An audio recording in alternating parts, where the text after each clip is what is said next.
Olá, pessoal! Estamos aqui hoje para falar um pouco sobre os desafios e oportunidades da Advocacia 4.0. Esse tema que está super em alta, que tantas pessoas têm falado, o mundo tem mudado muito e como os advogados têm respondido a essas mudanças, quais são os desafios atrelados a essas mudanças e quais são as oportunidades que a gente enxerga por trás disso. Falando rapidamente sobre mim, eu sou a Larissa Werman, eu sou advogada, formada pela Universidade Federal do Rio Grande do Sul, com LLM em Direito dos Negócios. Atualmente eu trabalho na Totorx, uma empresa de tecnologia que desenvolve software, atendendo os países Brasil, Chile, Equador e Espanha, um pouco mais de perto, e dentro desse mundo de intersecção entre direito e tecnologia e tudo que tem surgido em torno disso. Já indo direto para a pauta que a gente quer falar hoje, a verdade é que o mundo não é mais como a gente conhece ele até então. Muitas coisas mudaram, vocês já devem ter ouvido falar sobre algumas coisas como Revolução 4.0, todas as mudanças que têm surgido em torno disso, todas as mudanças que já aconteceram desde então. Quando a gente pensa, por exemplo, no desenvolvimento dos carros, no desenvolvimento das novas tecnologias, no desenvolvimento dos computadores, a forma com que a gente vive em sociedade hoje é completamente diferente de como a gente vivia até pouco tempo atrás. E isso a gente está falando, por exemplo, de produtos, de serviços, das formas de trabalho, que muitas novas formas de trabalho estão surgindo, algumas questões entrando em desuso, algumas oportunidades que antes existiam não existem mais, mas dentro disso, uma gama gigante de novas oportunidades e de novos espaços a serem ocupados dentro disso. E dentro de todas essas evoluções, tudo que vem acontecendo, a gente tem um agente principal, que é a tecnologia. E a tecnologia por si só, na maneira que ela muda como que a gente vive no dia a dia, como, por exemplo, se antes a gente precisava ligar para um delivery, hoje a gente não precisa mais fazer essa ligação.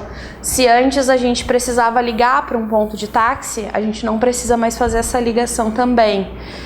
A forma com que a gente consome, a forma com que as pessoas consomem produtos, a forma que as pessoas consomem serviços de uma maneira geral, mudou completamente.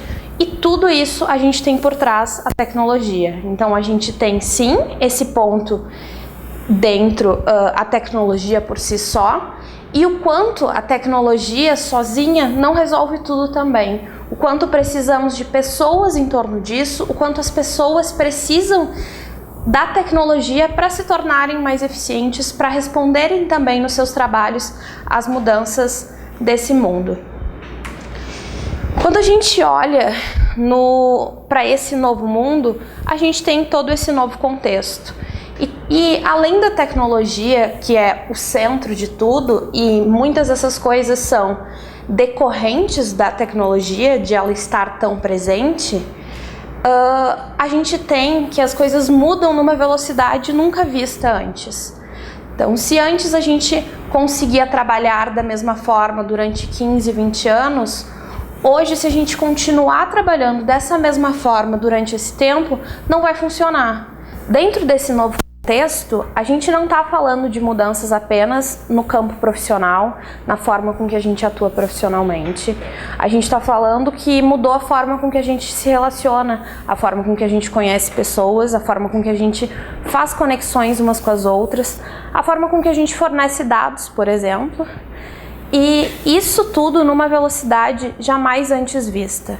Se antes, fazendo aqui o recorte do âmbito profissional, as pessoas poderiam continuar, e no caso dos advogados especialmente, trabalhando da mesma forma durante um longo período de tempo, como 10, 15 anos, a pessoa que continuar hoje trabalhando dessa mesma forma, ela não vai mais estar inserida nesse mundo de mudanças e o que ela faz não vai mais atender as necessidades dos negócios em que elas estão inseridas. E por negócios, a gente não está falando só do mundo corporativo. Se eu sou uma pessoa advogada que atendo pessoas físicas, ou seja, pessoas individuais, As expectativas hoje são diferentes e essa nova forma de trabalho vai ser necessária. E o desafio fica muito em torno da velocidade. Outro ponto é a escala. A tecnologia traz para a gente a possibilidade de escalar as coisas de uma maneira muito diferente do que antes. Trabalhos manuais que talvez levariam anos para serem feitos, uma máquina consegue fazer num período de tempo curtíssimo, muitas vezes com um clique. Então, onde que os seres humanos vão interagir nisso? As máquinas vão substituir os seres humanos de uma maneira geral? A minha aposta é que não. Entretanto, como que essas coisas se juntam, o ser humano, a máquina, enfim, todos esses processos sociais e econômicos que têm se alterado, como que tudo isso se conversa, como que a gente enxerga um denominador comum dentro dessas coisas. Um outro ponto super importante relacionado a esse fenômeno da tecnologia, a presença tão forte onde a gente está hoje, é a questão da eficiência. É uma eficiência, é uma acurácia que a tendência é apenas melhorar. E dentro disso, o que a gente precisa? O aprendizado contínuo. Não tem como a gente ficar estagnado de uma mesma maneira. A gente precisa buscar outras fontes. Para quem hoje tem acesso à internet, talvez o desafio não seja nem o acesso à informação, e sim o acesso a muitas informações e como que a gente faz essa curadoria, como que a gente tem um olhar crítico para esse aprendizado, como que a gente vê diferentes posicionamentos desse aprendizado e consegue tornar o nosso dia a dia, o nosso trabalho, a forma com que a gente atua muito melhor. E quando a gente pensa, por exemplo, no direito, diante dessa nova realidade, pessoalmente falando, eu sou uma pessoa super apaixonada pelo direito, desde muito tempo, desde muito antes de eu entrar na faculdade. E o que sempre me encantou dentro do direito foi a questão de que o direito, em suma, super resumido, é uma forma de tutela da vida em sociedade. E isso independentemente se a gente vai estar falando de civil law, de common law, da forma com que isso é feito, se a gente está falando de legislações ou se a gente está trabalhando só com precedentes. Ou se a gente está falando, por exemplo, só de costumes, que isso também faz parte do direito e eu poderia não ter nenhuma legislação e eu estar atuando só em costumes e isso ainda assim ser o foco e funcionar. Então, o direito como essa forma de tutela da vida em sociedade sempre me apaixonou muito. A partir do momento que eu tenho o direito como forma de tutela da vida em sociedade, eu preciso que, à medida que a sociedade se altere, o direito se altere também. Especialmente quando novos processos econômicos, sociais e políticos são inseridos dentro dessa sociedade que a gente está falando. E quando a gente faz essa conexão com a tecnologia, ela mudou todos os nossos processos sociais, econômicos e políticos. A forma com que tudo isso se conversa, o direito precisa conseguir responder. Entretanto, dentro do cenário em que eu tenho uma velocidade muito grande, uma escalabilidade muito grande, uma eficiência muito grande através da tecnologia, é impossível que eu preveja absolutamente tudo o que vai acontecer, o que não significa que eu não vá ter que lidar com questões não reguladas, com questões não pensadas antes. Então, muito do que me apaixona desse mundo na intersecção entre direito e tecnologia, que é um grande desafio dentro disso, é como que o direito vai responder? Qual o papel meu enquanto operadora do direito dentro dessa nova realidade? Como que eu consigo antever algumas coisas? Como que eu consigo ter essa análise crítica em cima desses novos processos econômicos, sociais e políticos, especialmente relacionado à Revolução 4.0, especialmente relacionado à utilização massiva da tecnologia e à utilização da tecnologia em prol dos seres humanos de países democráticos, por exemplo, em prol da cidadania. E diante de todas essas mudanças, uma coisa que a gente precisa muito é de uma nova forma de exercer a nossa profissão. A forma com que a gente aprendeu na faculdade, mesmo quem se formou há pouco tempo, ela provavelmente não tem funcionado na prática. Na minha experiência pessoal, grande parte das coisas que eu faço no meu dia a dia nem teria como ter sido coberto pela faculdade, porque aquilo foi se alterando tanto que eu preciso encontrar uma nova forma de resposta. Compartilhando um pouco de experiência pessoal, estando num ambiente corporativo em que eu faço parte de um jurídico e eu preciso conversar com outras áreas do negócio, meus clientes internos são outras áreas do negócio que não advogados, toda a linguagem que eu aprendi no passado, eu basicamente não utilizo agora. Hoje o meu desafio é eu deixar essa comunicação mais simples. Eu tornar o direito, que de uma maneira geral é super pomposo, com uma linguagem difícil de entendimento do homem médio, por exemplo, eu preciso conseguir transformar isso em uma informação de valor e em uma informação palpável que as pessoas entendam. E isso numa forma de a gente exercer essa profissão que seja completamente nova.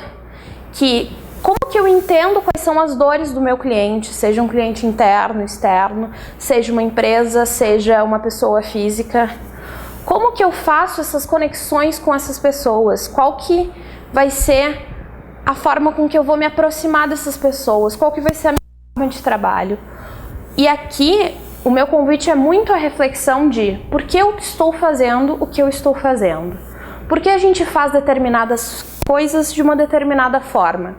Muitas vezes, quando a gente tiver esse olhar crítico, a gente vai perceber que várias das coisas que a gente faz, a gente precisa efetivamente continuar fazendo.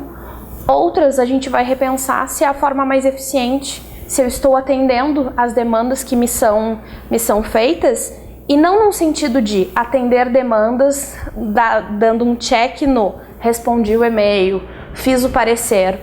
Mas quando alguém me pede, por exemplo, um parecer, o parecer que eu escrevo atendeu a necessidade da pessoa? Teve uma aplicabilidade prática?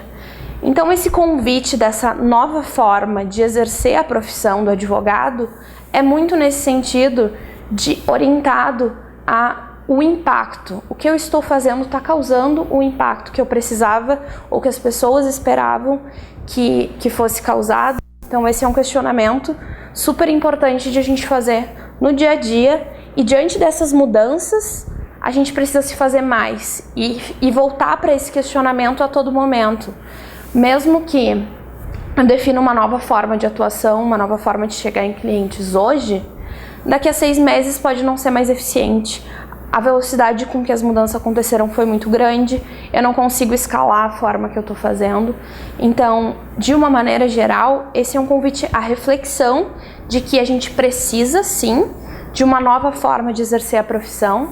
Não existe uma bala de prata ou simplesmente uma coisa específica que vai funcionar para todo mundo, mas como a gente aprende uns com os outros, como que a gente dá alguns passos atrás e descobre que a gente não sabe tudo e que tem coisas que a gente nem sabe que a gente não sabe. Desafios que vão chegar ao longo da carreira com o uso da tecnologia, tanto no sentido de o uso da tecnologia em si, a favor da minha atuação.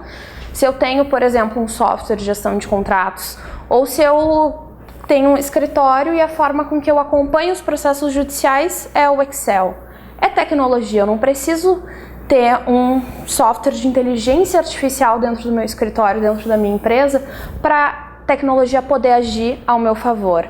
Mas como que eu faço com que a tecnologia haja ao meu favor e que não seja um empecilho? Então, tem esse ponto que é a tecnologia a favor do trabalho, do dia a dia do advogado, e o desafio enquanto sociedade a partir da inserção da tecnologia, a partir do uso massivo de determinadas tecnologias. Será que quando eu estou falando de alguma inteligência artificial, eu posso estar violando algum direito humano? A depender de qual que seja essa inteligência artificial. Qual que é a parte ruim de alguns desenvolvimentos tecnológicos? Porque nem toda tecnologia é boa, nem todos os impactos vão ser positivos. Então, como que a gente entende isso num ambiente que muitas vezes ainda não é regulado? A regulação vai vir com o tempo, e muitas vezes o tempo que essa regulação vai vir, ele é muito grande, e ainda assim o direito precisa ter respostas para isso. Então esse é, de uma maneira geral, um convite para essa nova forma de exercer a profissão. E eu tenho falado tanto de advocacia 4.0, de revolução 4.0, e dentro disso a gente pode se perguntar o que é essa advocacia 4.0? Onde que ela entra na minha forma de advogar? E aqui falando a minha forma de advogar num sentido super amplo, independentemente da pessoa que está recebendo essa informação. Por exemplo, eu posso ser uma pessoa advogada que tem 40 anos de atuação. E essa pessoa, advogada com 40 anos de atuação, ela já tem muita experiência em muitas coisas.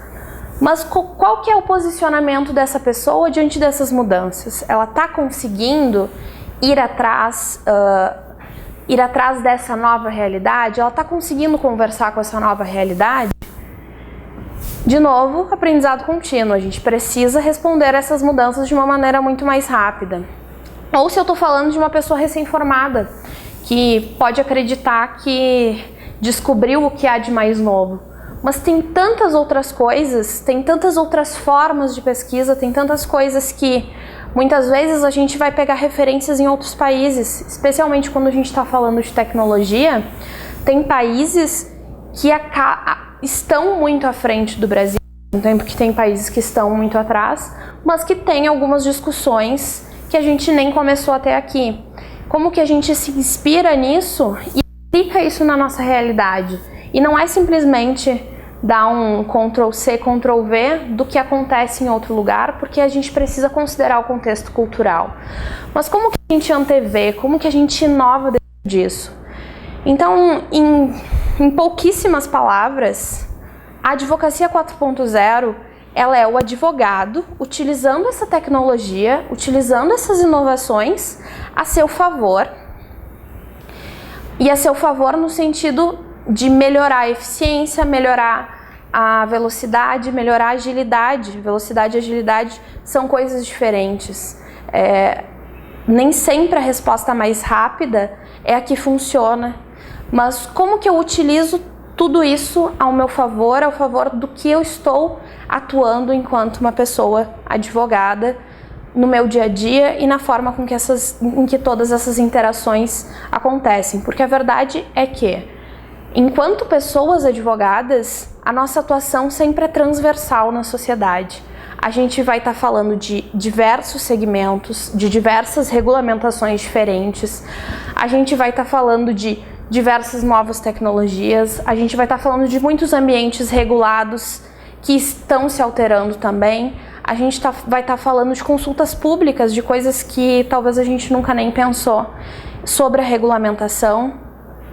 Então, esse advogado 4.0, ele atua especialmente nessas duas questões, utilizando a tecnologia a seu favor e no entendimento da tecnologia em si, entendendo quais são os impactos, entendendo quais são os possíveis impactos jurídicos quando eu não tenho nenhuma decisão no Brasil ainda.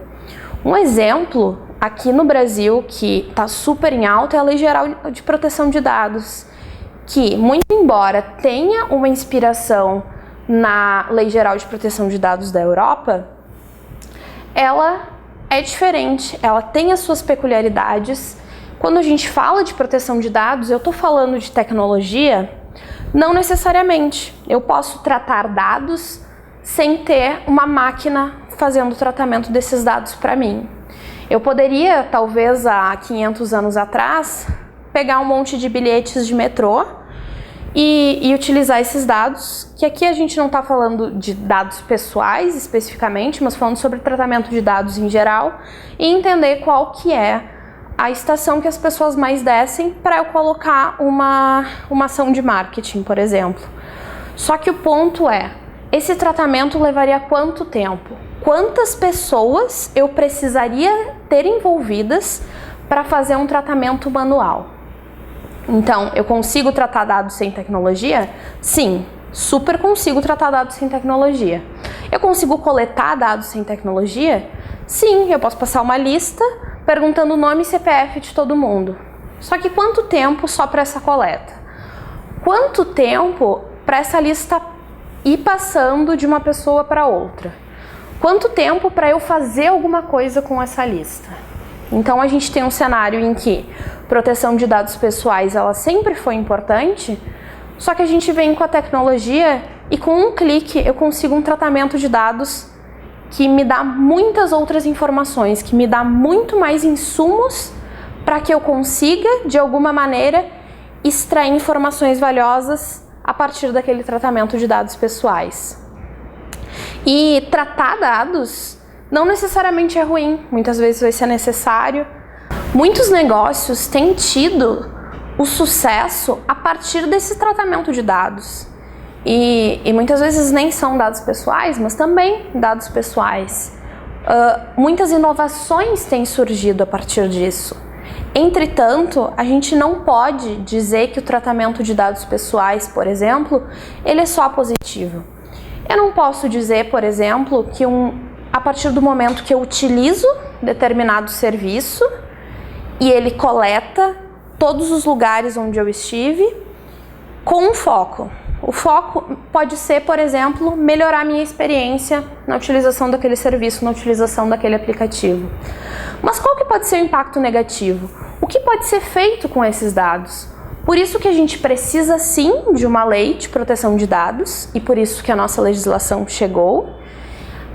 A tecnologia é o que torna ela tão importante, porque talvez a gente não teria uma regulamentação se eu não conseguisse fazer a coleta, tratamento, enfim, toda essa parte sem a tecnologia, mas dado a escalabilidade, a eficiência, a velocidade com que a tecnologia faz isso, eu preciso sim proteger dados pessoais. E essa lei é muito nova, a gente tem várias pessoas que estão tendo interpretações, muitos estudos estão sendo construídos ao redor disso, isso é incrível, mas a verdade é que a gente não tem nenhuma certeza de algumas interpretações. A gente tem um entendimento majoritário que a gente acha que vai ser. Mas quando eu vou justificar, não tem uma jurisprudência da Lei Geral de Proteção de Dados. Então, como que eu atuo enquanto a pessoa que conecta?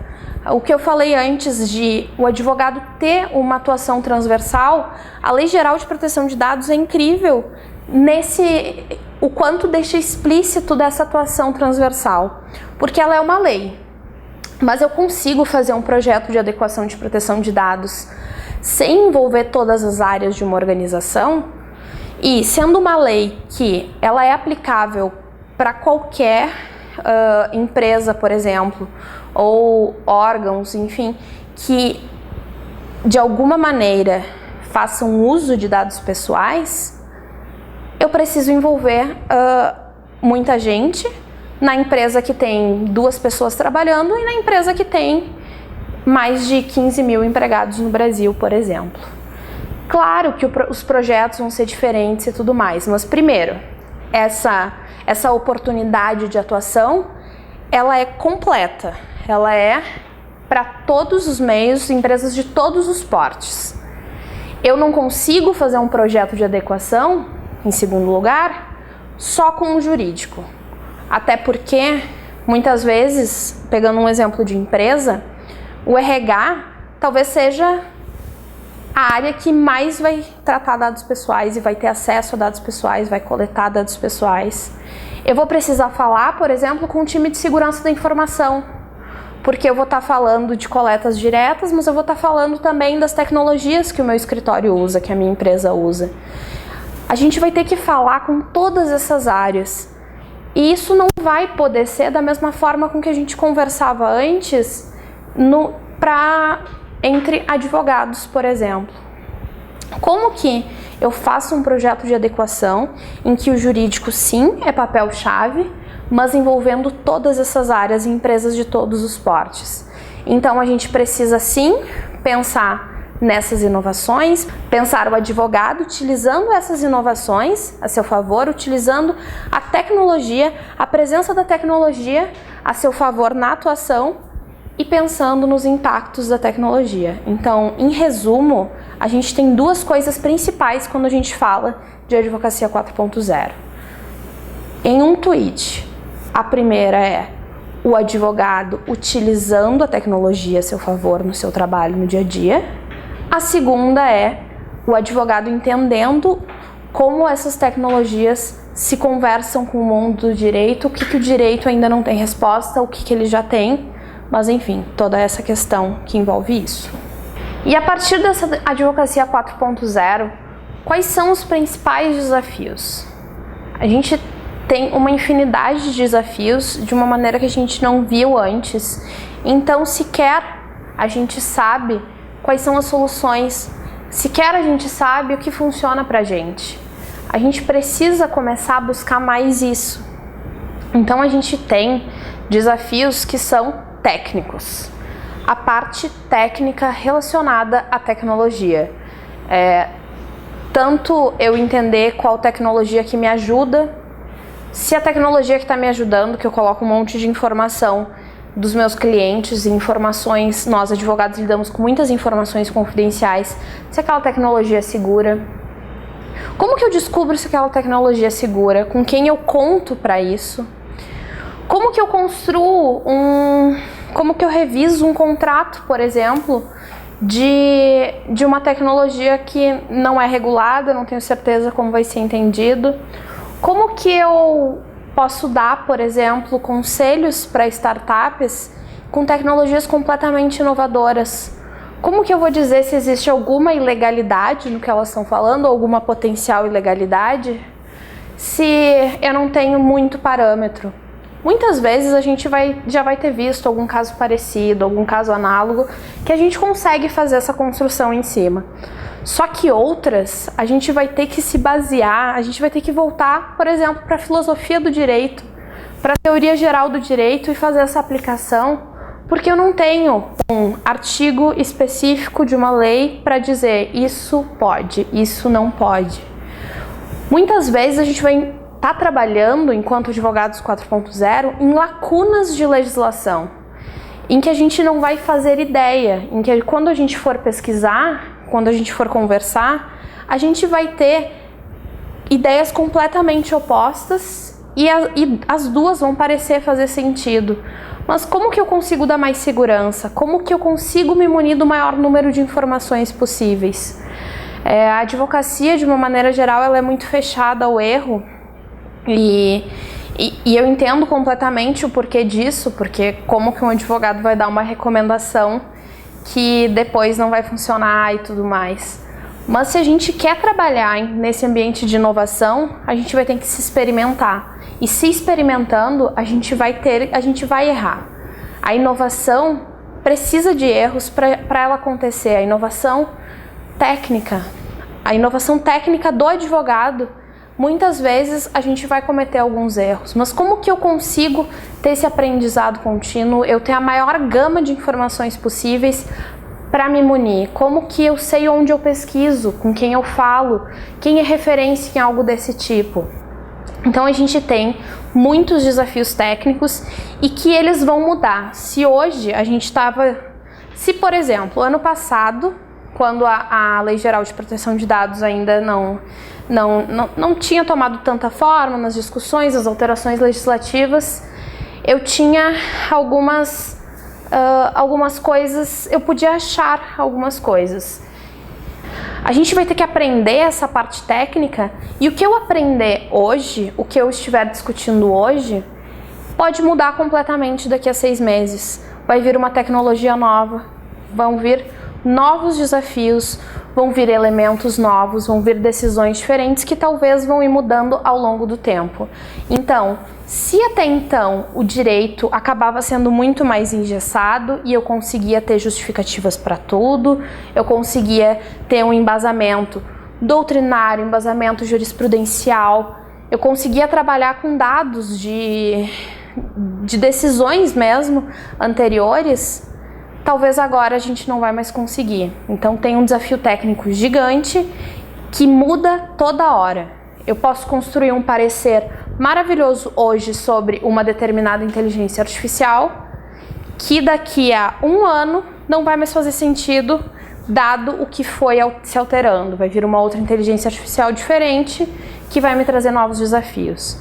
Então, como que a gente se mantém dentro disso? Como que a gente se mantém aprendendo e se mantém entregando valor para nossos clientes? Outra parte desse desafio, dessa advocacia 4.0, é muito ligado a competências comportamentais. Aqui a gente vai estar falando, por exemplo, de comunicação. Será que eu falar palavras em latim ainda faz sentido? Será que eu deixar um espaçamento específico numa petição, que esse espaçamento específico no passado servia para carimbo de protocolo, hoje o protocolo é eletrônico, será que ainda faz sentido? Qual que é o meu comportamento diante disso? Como que eu faço esses questionamentos? Ou, por exemplo, como que eu negocio? Como que eu penso em novas formas de negociar honorários com clientes? Talvez o clássico valor hora, que muitos escritórios, por exemplo, utilizem, não funcionem mais direito nessa nova perspectiva. Talvez não faça sentido em determinados negócios. Como que eu tenho mais conhecimento, e aqui um pouco técnico e um pouco comportamental, mas como eu tenho mais conhecimento do negócio do meu cliente? Como que a minha resposta, ela não é puramente jurídica?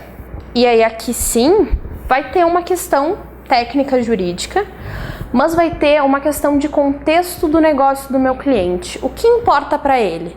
Se o que mais importa para ele, por exemplo, é diminuir custo, talvez eu tenha um direcionamento. Se talvez ele tenha o que mais importa para eles é outra coisa, eu posso ter um direcionamento um pouco diferente disso. Então, a gente tem precisa desenvolver também o que a gente chama, essas habilidades comportamentais, elas são muitas vezes chamadas de soft skills, e a gente precisa desenvolver isso e entender quais que são as necessárias. Como que eu olho para dentro de mim enquanto advogada, como que eu olho para o meu posicionamento, a forma que eu falo, a forma que eu me conecto com os meus clientes, o quanto a forma com que eu me visto muitas vezes vai causar ou uma aproximação ou um distanciamento. Como que eu converso no ambiente que eu estou inserida. Por exemplo, se eu chegar com uma vestimenta super formal em uma startup, muito provavelmente a visão vai ser uma. Se eu chegar com uma vestimenta completamente informal numa empresa super tradicional, a leitura pode ser errada também.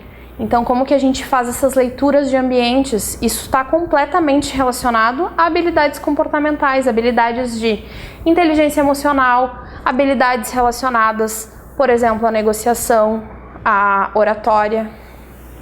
Como que a gente conversa dentro disso? Como que a gente identifica essas dores? Como que eu consigo prestar um serviço que ele não seja puramente técnico-jurídico? Tem os desafios técnicos relacionados à tecnologia, mas quando eu estou fazendo um parecer, quando eu estou revisando um contrato, eu saber muito mais do que a questão jurídica. Um exemplo super simples disso é se eu estou revisando um contrato entre duas empresas e as cláusulas de pagamento, um prazo de pagamento de 90 dias. Juridicamente, isso pode ser ok. Posso não enxergar um problema relacionado a isso. Agora, para aquele meu cliente específico, 90 dias de prazo de pagamento é ok? Ele pode esperar todo esse tempo para receber? Ou isso vai quebrar ele de alguma forma? Então, muito mais do que simplesmente colocar um comentário de validar com o financeiro, como que eu faço parte dessas construções, como que eu estou dentro desses ambientes, como que eu entendo esse contexto e como que eu me desenvolvo enquanto pessoa, enquanto profissional, para além das questões técnicas. Tem uma infinidade de desafios técnicos vindo aí com as novas tecnologias, tem questões que já estão consolidadas, que um advogado trabalhista, por exemplo, teve que mudar vários dos seus entendimentos com a reforma trabalhista, porque muitas coisas mudaram. Então, como que a gente consegue se inspirar em mudanças que já aconteceram para entender qual que vai ser o nosso posicionamento nesses novos desafios? Especialmente focado na experiência do nosso cliente.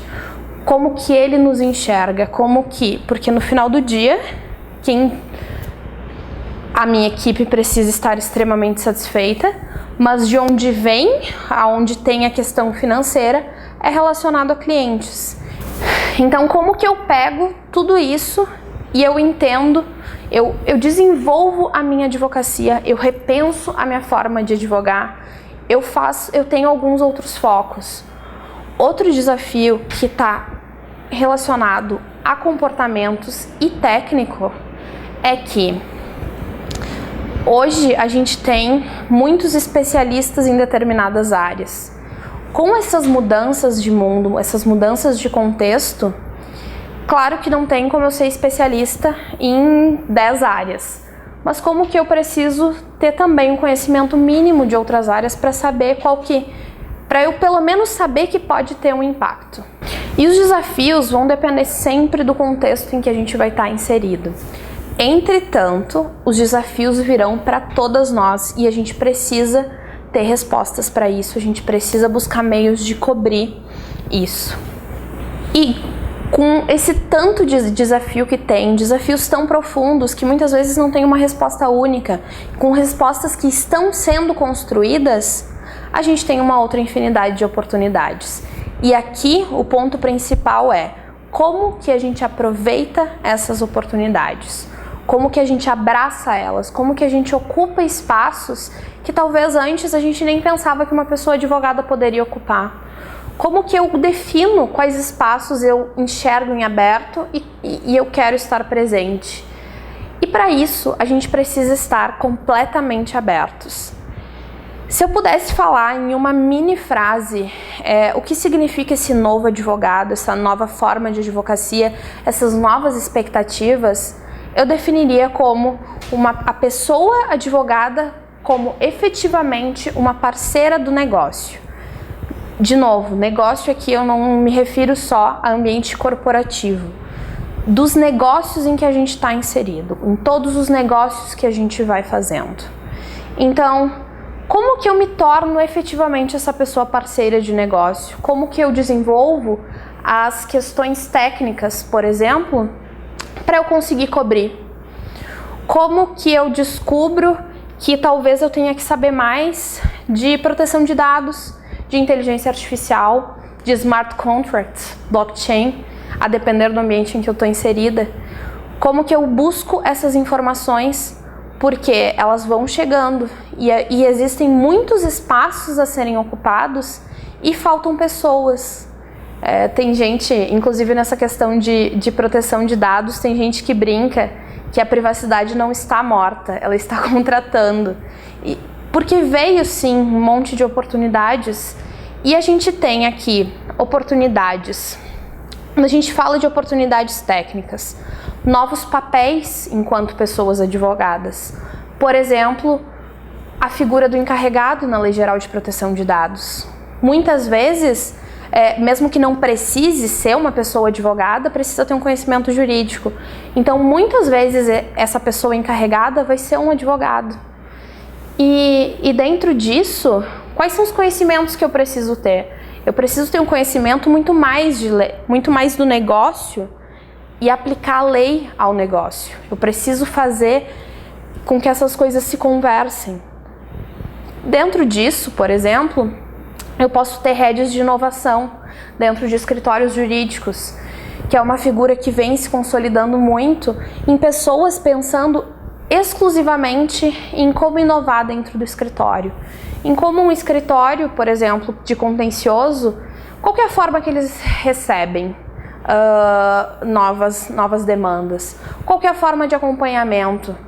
Como que a gente constrói essas petições? Talvez a gente possa fazer uso, por exemplo, de legal design para melhorar essa comunicação com o Poder Judiciário, fazer em algumas petições, fazer alguns testes. Essa pessoa head de inovação vai pensar um pouco sobre isso, no sentido da entrega técnica, e vai pensar um pouco em dinâmicas também, em quais são as dinâmicas do escritório. Elas têm funcionado? Como que a gente se inspira em outras metodologias que são usualmente utilizadas em outras áreas. Na minha experiência, a Totrox, que é a empresa que eu trabalho, ela é uma das pessoas que foi signatária do Manifesto Ágil, trabalha com a gente até hoje. Então isso significa que a metodologia ágil utilizada basicamente, pelo menos no início, para desenvolvimento de software em contraponto. E falando super rápido sobre a metodologia ágil, não é o foco aqui, mas como que isso surgiu. Basicamente, a forma de desenvolvimento de software até então se dava em cascata. Então eu tenho, por exemplo, eu primeiro listo isso dentro do desenvolvimento de software, né? Eu primeiro listo quais são os requisitos. E aí depois que eu tenho todos os requisitos feitos, eu começo a pensar o que seria, o que eu quero desenvolver. Depois que eu pensar no que eu quero desenvolver, eu desenvolvo. E aí aqui, por exemplo, eu vou estar com o desenvolvimento do software. E aí no final eu tenho a entrega. Então aqui a gente vai ter uma entrega final. Só que o tempo entre essa entrega final e aqui quando eu comecei a listar os requisitos, ele pode ser super longo. A partir do momento que eu tenho esse tempo super longo, o software entregue aqui, ele pode não resolver mais todos os problemas que eu tinha lá no início. Ou talvez ele foi um software super robusto que outra coisa poderia servir. Por exemplo, trazendo isso para uma outra realidade. Se eu quero ir de um ponto A até um ponto B, eu posso ir, em questão de mobilidade mesmo, eu posso ir, por exemplo, a pé. Eu posso ir a pé aqui.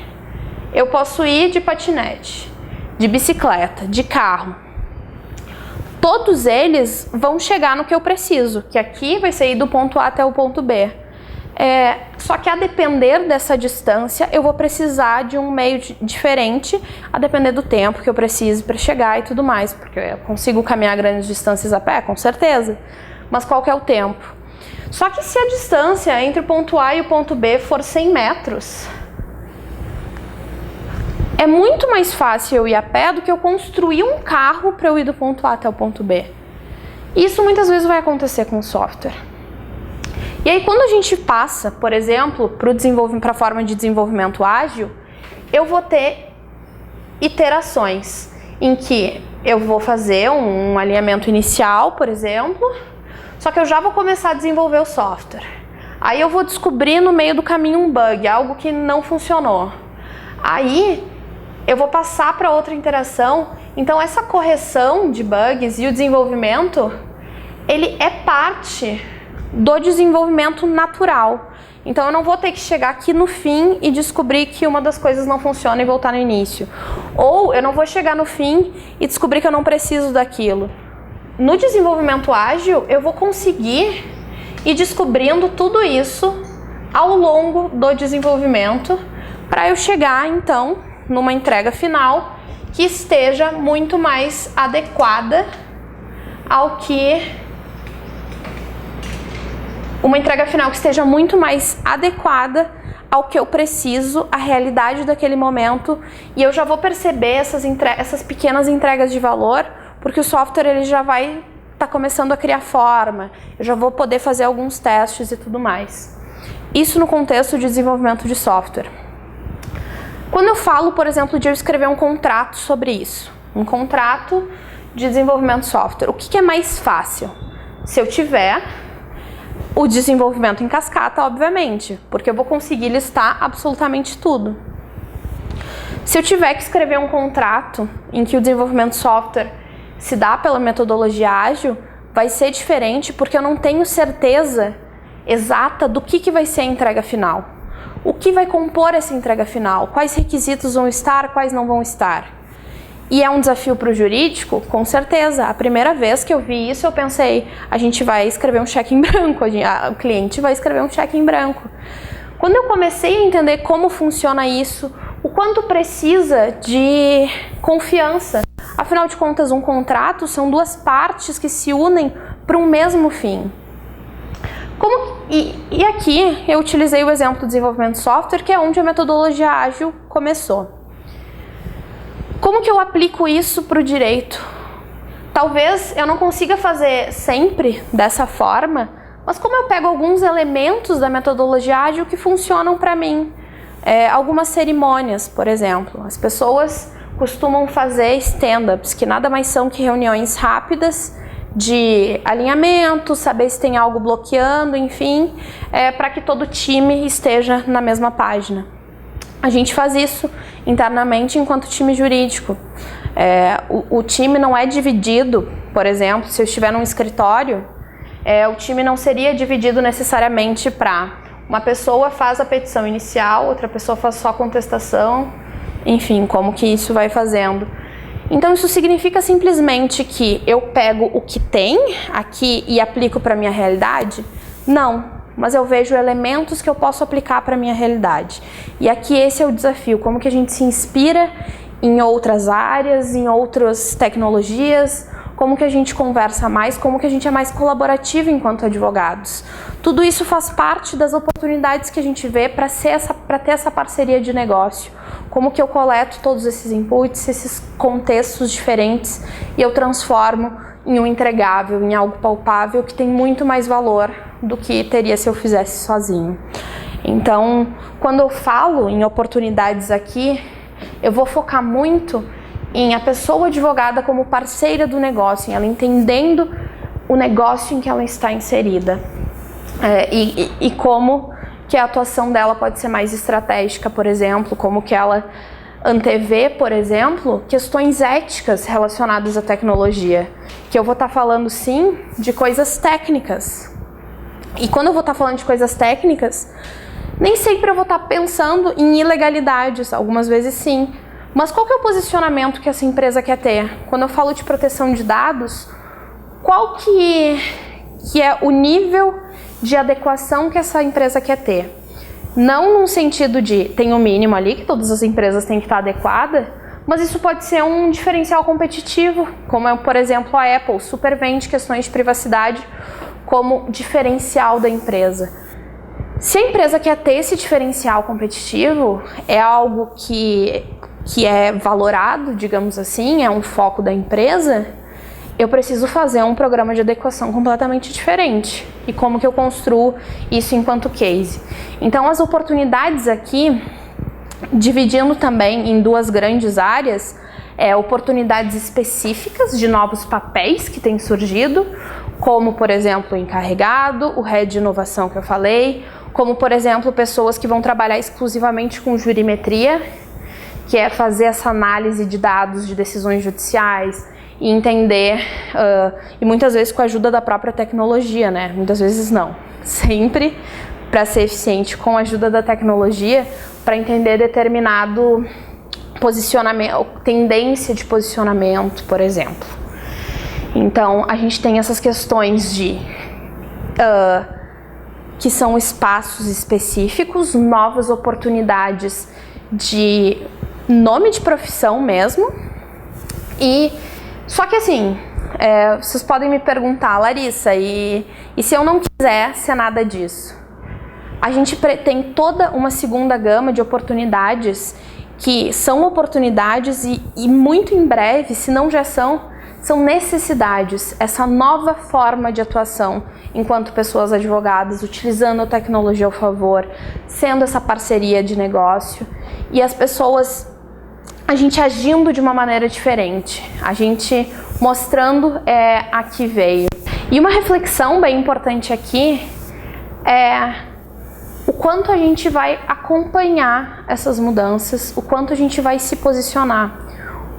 Uma coisa que eu me questiono o Brasil é um dos países que mais tem advogados no mundo, se não o mais, confesso que não sei exatamente esse número agora, mas é um dos países que mais tem advogados e tem muitos bacharéis em direito, tem muitas pessoas que operam o direito. E quais que vão se manter? Quais que vão ser? O que a gente pode fazer para ser diferente, para atender essas novas necessidades, para primeiro entender o mundo, como ele está organizado hoje, entender o que isso muda para o direito, o que isso muda da forma que eu aprendi o direito, talvez alguns anos atrás, o que isso muda na minha atuação, novas coisas que eu preciso buscar, novos cursos, novos artigos, novas fontes de informação, Quando eu falo de tecnologia, talvez eu não tenha mais aquele monte de livros que eu tinha quando eu falava de algum tema já super consolidado na doutrina. Mas onde a gente busca isso? E como que a gente ocupa esse lugar e abraça essas oportunidades, que elas são incríveis, o mundo está sedento por advogados que façam diferente e que realmente estejam engajados com todas essas novidades, com essa nova configuração, para que o direito também consiga responder essas mudanças. A gente não tem como uma pessoa sozinha, por exemplo, fazer isso. A necessidade ela já está aí.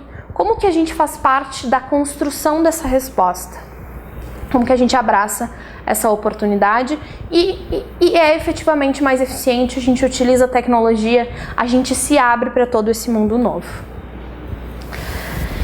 Uma coisa que ficou super explícito aqui, diante de tudo que a gente vem conversando, é que sim, os desafios são grandes, não são de fáceis resoluções, as oportunidades são igualmente grandes, vai depender individualmente do que vai funcionar para cada um, de qual espaço que cada um vai querer ocupar e vai buscar, de que forma eu vou me preparar para essas mudanças, mas uma coisa vai ser necessária para todas nós pessoas advogadas, que é o aprendizado contínuo e multidisciplinar.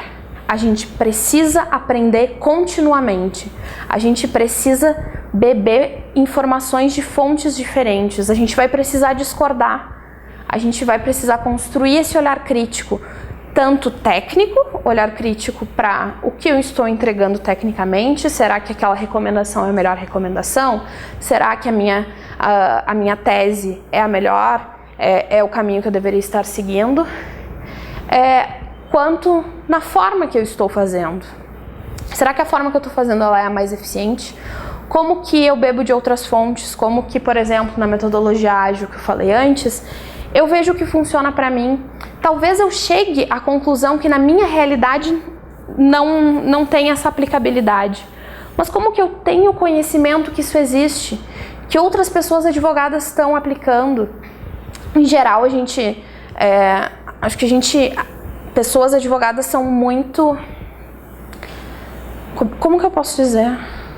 Pessoas advogadas são muito voltadas, muitas vezes para dentro de si mesmo, para dentro do seu próprio escritório, e vê a outra pessoa advogada muitas vezes como concorrência. Como que a gente pode ter esse espírito colaborativo enquanto pessoas advogadas? Quanto a gente pode crescer juntas, aprender com o que já foi feito, aprender com os erros dos outros, os outros aprenderem com os nossos erros. Como que a gente cria isso? E a proposta, a gente não tem, professores, a gente não tem todas as respostas, mas a gente quer muito construir em conjunto, conseguir indicar alguns caminhos para vocês, é a gente discordar, a gente fazer construções, mas fica o meu convite para a gente ir junto nessa jornada, a gente construir colaborativamente, a gente aprender dessa forma inovadora, talvez essa forma mais de indicar caminhos do que dar respostas, esperando por vocês para que a gente possa sim construir em conjunto, para que a gente possa aprender continuamente umas com as outras e vocês terem também um pouco desses caminhos, porque num mundo com tantas informações, um auxílio como esse é super importante e estamos esperando por vocês.